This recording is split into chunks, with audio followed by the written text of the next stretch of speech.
Hi guys, just a quick video on the Dan chord. This is the chord that Steely Dan's quite famous for. It also crops up with other guitar players like John Scofield. The Dan chord is really just a first inversion with an added ninth.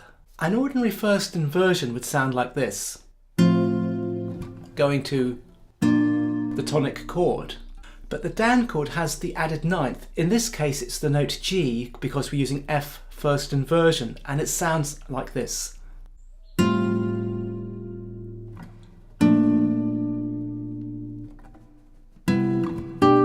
There's the Dan chord.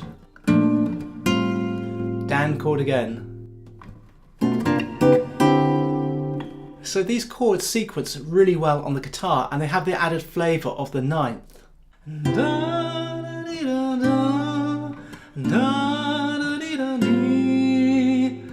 Again, you can see how you can really get this melodic, almost like sink your teeth into these chords with melody, at the same time in a very commercial but sophisticated manner.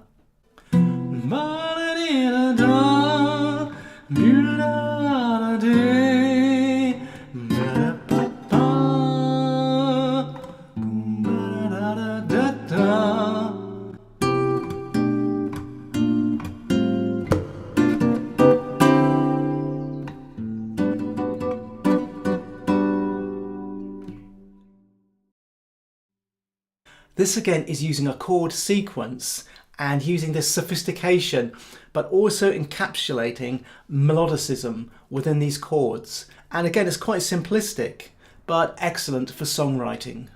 So we have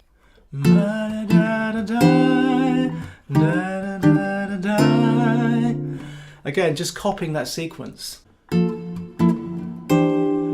Now copy it. Copy it again. And let's finish with some major 7 sharp 11.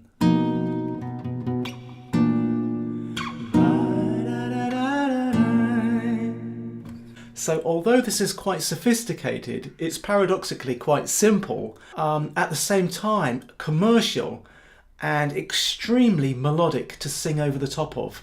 So it works really well for songwriting.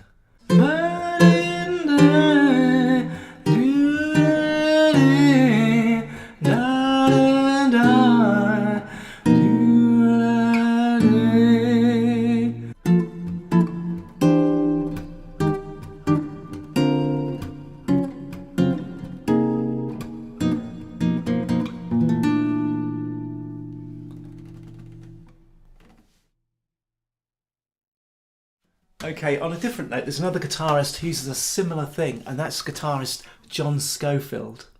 Okay, this time what we'll do is use a minor chord as the first chord. So the sequence is like, but we've changed the first inversion chord, which in this case is the chord 5.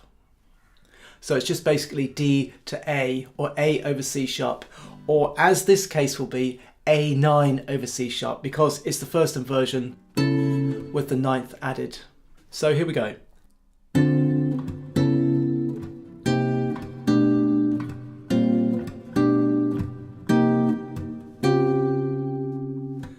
So here we have D minor 7, and here's the Dan chord or the Scofield chord. It's not this,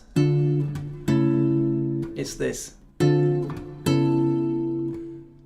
And there's just a slight difference because again that ninth is in there. This is almost like a chord pad on a keyboard for comping. It doesn't impose or anything like that, but it does have its presence because it's a lovely sound. But it's got that pad sound where you can play something over the top of again. You know, you can play something over the top of beautifully on there. It's melodic, it's sophisticated. At the same time, you could play something extremely complex over the top, and it will work because it's like a pad. And it's pleasant to play on the guitar, and you can bring the resonance out of the guitar like a pad. So I would imagine that's why he likes to use that chord. But that's another example of a guitar player where that chord crops up.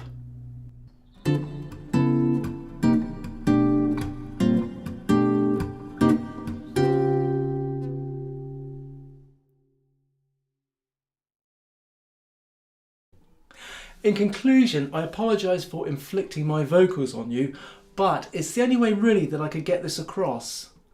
Because this chord, although it's not a lot different than a normal first inversion, it just has this thing where it's like a little hinge that swings a bigger door, that opens a little world, a sort of reservoir of resonance and timbre that you can really sing over or create melodic content over, or you could play complex lines over, and it's still going to sound amazing.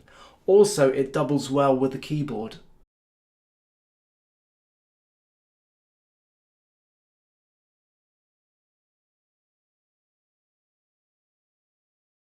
Anyway, if this video was of any use to you, then please smash the subscribe button, because that really does keep the channel going. Smash the like button, because that helps with the algorithm and get the video promoted.